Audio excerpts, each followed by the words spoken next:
నీకెళ్ళు కన్నమ్మ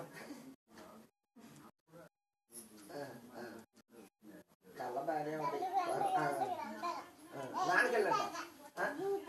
జింతాకలేదు ఏం లేదప్పా బో జింతాకు వాడుతున్నావా అను మళ్ళీ అను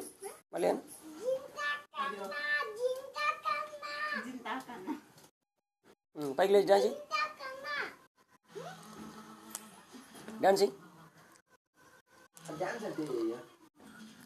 డాన్స్ చేయి గంగ డాన్సు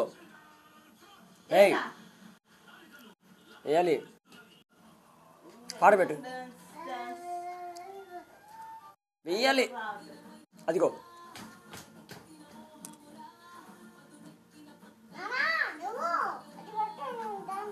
వెయ్యి అరే ఒక ఇడ్లీ పెట్టి జరిగిందాక నిన్ను చేపించేట్టుకుంటారు మన తినలేదు అంకులు పాలు దాపినా ఇంకా హార్లిక్స్ వేసి